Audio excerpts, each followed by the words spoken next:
GST filing ఈ మాట వినగానే చాలా ఫైనాన్స్ టీమ్స్కి ఒక్కటే టెన్షన్. ఆ చివరి నిమిషం హడావిడి, ఊహించని తప్పులు, అదో పెద్ద పీడకల. సరే, ఈరోజు మనం ఈ సమస్య లోతుల్లోకి వెళ్ళి దీనికొక శాశ్వత పరిష్కారం ఎలాగో విశ్లేషిద్దాం. ఈ సీన్ని ఒక్కసారి ఊహించుకోండి. డెడ్లైన్కి కొన్ని క్షణాల ముందు ఫైనాన్స్ టీంలో ఒక వ్యక్తి కంప్యూటర్ ముందు కూర్చొని ఉంటాడు. చెమటలు కక్కుతూ ఎంతో ఆందోళనగా ఆ సబ్మిట్ బటన్ నొక్కుతాడు. ఈ టెన్షన్ చాలామందికి తెలిసిందే.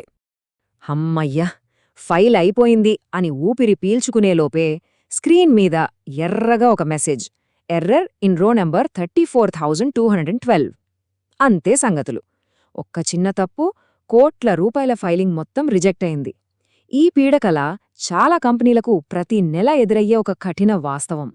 సరే, ఈ సమస్యను మనం స్టెప్ బై స్టెప్గా అర్థం చేసుకుందాం. ముందుగా ఆ పీడకల ఏంటో చూద్దాం.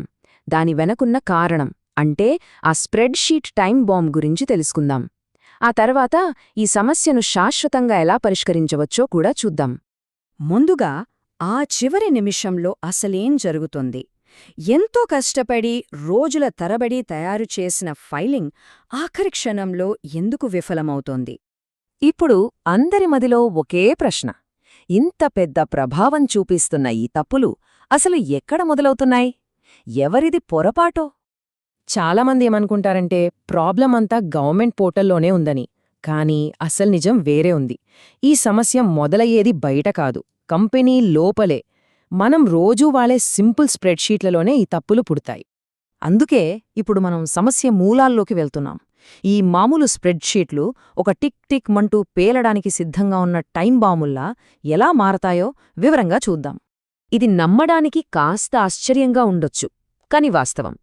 ఫైలింగ్ ప్రాసెస్ మొదలు పెట్టకముందే దాదాపు 90% తప్పులు మన ప్రాథమిక డేటాలో, అంటే మన స్ప్రెడ్షీట్లలోనే దాగి ఉంటాయి. ఈ పోలిక చూడండి, సరిగ్గా సరిపోతుంది. పునాదే సరిగ్గా లేనప్పుడు దానిమీద కట్టే నిర్మాణం ఖచ్చితంగా ఏదో ఒకరోజు కూలిపోతుంది. జీఎస్టీ ఫైలింగ్ కూడా అంతే. ఈ పగిలిన ఇటుకలు అంటే ఏంటో కొన్ని ఉదాహరణలు చూద్దాం. మొదటిది రిటర్న్ పీరియడ్ మిస్ అవ్వడం. దీనివల్ల నేరుగా జరిమానాలు పరొచ్చు. రెండవది టాక్సబుల్ వాల్యూ ఖాళీగా ఉండటం, అంటే దేనిమీద పన్ను కట్టాలో స్పష్టత లేకపోవడం. ఇక మూడోది చాలా కామన్గా జరిగేదే తప్పు స్టేట్ కోడ్ వాడటం, అంటే తెలంగాణకి కట్టాల్సిన పన్ను ఆంధ్రప్రదేశ్కి వెళ్లడం లాంటివి. ఈ చిన్న చిన్న పొరపాట్లే పెద్ద సమస్యలకు దారితీస్తాయి. ఇక్కడొక ముఖ్యమైన ప్రశ్నొస్తుంది. ఇంత అనుభవం ఉన్న ఫైనాన్స్ లీడర్లు, చార్టర్డ్ అకౌంటెంట్లు, వీళ్ళందరి కళ్లకు ఈ తప్పులెలా కనిపించవు? ఇక్కడే ఉంది అసలు మాయ. సీనియర్ మేనేజ్మెంట్ లక్షల లైన్లున్న డేటాను చూడరుగదా. వాళ్లు చూసేది ఇలాంటి ఒక సమ్మరీ రిపోర్ట్. 10 కోట్ల అమ్మకాలకు 1.8 కోట్ల పన్ను. లెక్క పర్ఫెక్ట్గా ఉంది, అంతా గ్రీన్. వెంటనే సంతకం పెట్టేస్తారు. కాని ప్రమాదం లోపల దాగి ఉంది. గ్రాండ్ టోటల్ మారకపోయినా లోపల వేల తప్పులుండొచ్చు. ఈ భ్రమలోనే తప్పుడు డేటా ఆమోదం పొందుతుంది. ఫైనాన్స్ లీడర్లు సమ్మరీ చూసి సంతకం పెడతారు, కానీ జీఎస్టీ పోర్టల్ ఒక మెషీన్. అది ఆ సమ్మరీని పట్టించుకోదు. అది ప్రతి ఒక్క అడ్డువరుసను, ప్రతి ఒక్క సెల్ను స్కాన్ చేస్తుంది. ఇక్కడే ఆ సమ్మరీ రిపోర్ట్ సృష్టించిన భ్రమబద్దలై ఫైలింగ్ రిజెక్ట్ అవుతుంది. సరే, ప్రాబ్లం అర్థమైంది. మరి దీనికి పరిష్కారమేంటి? అదే ఈ రాజీపడని గేట్ కీపర్, అంటే తప్పులు జరగక ముందే వాటిని గుర్తించి ఆపే ఒక శక్తివంతమైన వ్యవస్థ. ఈ సిస్టమ్ 4 సింపుల్ స్టెప్స్లో పనిచేస్తోంది. ఫస్ట్, మీ డేటా ఏ ఫార్మాట్లో ఉన్నా సరే దాన్ని తీసుకుంటుంది. తర్వాత మీ కంపెనీ పదాలను ప్రభుత్వ ఫీల్డ్స్తో జతచేస్తుంది. ఆపై అన్ని అవసరమైన కాలమ్స్ ఉన్నాయో లేదో చెక్ చేస్తుంది. చివరగా, ఇది చాలా ముఖ్యం, ప్రతి ఒక్క లైన్ను స్కాన్ చేసి తప్పులను పట్టుకుంటుంది.